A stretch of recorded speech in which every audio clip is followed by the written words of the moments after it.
ഇതെന്താ അൽസേഷൻ നായേ? ഡോക്ടറെ എന്ത് പറ്റി 10 പേരിലും പ്ലാസ്റ്റർ ഇട്ടേക്കുന്നു? അവന് പരസ്ത്രീ ബന്ധം. ഭാര്യ പറഞ്ഞ ഐഡിയ. നീ ചാറ്റ് ചെയ്യില്ലല്ലോ.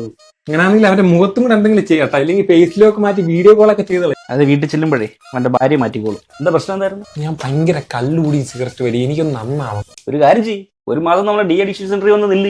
കേട്ടല്ലേ, ഒരു മാസം ഡോക്ടറിന്റെ ആ അഡിക്ഷൻ സെന്ററിൽ പോയി നിൽക്കണം. മരുന്നും കാര്യങ്ങളൊക്കെ ഡോക്ടർ കൃത്യമായിട്ട് പറഞ്ഞു കൊടുത്താൽ മതി.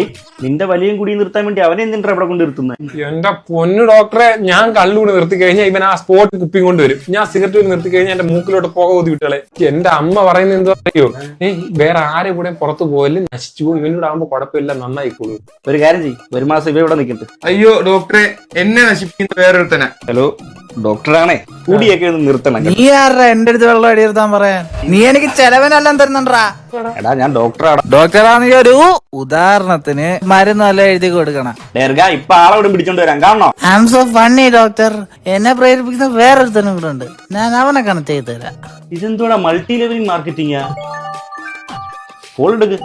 ഹലോ ഡോക്ടറെ, നീയാണോ അവനെ കള്ളുടിക്കാൻ പ്രേരിപ്പിക്കുന്നത്? ഞാൻ ഇടയ്ക്കൊക്കെ ചെറുതായിട്ടേ. ആണോ? എനിക്ക് രാവിലെ മനുഷ്യനെ മെനക്കെടുത്താനായിട്ട് വന്നിരിക്കുക. ഡോക്ടറെ അങ്ങനെയാണെങ്കിലേ ഞങ്ങള് 3 പേരും കൂടെ ഡി അഡിക്ഷൻ സെന്ററിൽ നിൽക്കണം. എന്തിന് 3 കൂടെ ഇവിടെ വാറ്റ് തുടങ്ങാനാ? ഞാൻ വേണമെങ്കിൽ ഒരു 1500 അങ്ങോട്ട് വരാം. നീയൊക്കെ എവിടെയെങ്കിലും അടിച്ച് ഓഫായിട്ട് കിടക്കും, തുപ്പിത്തരും ഞാൻ.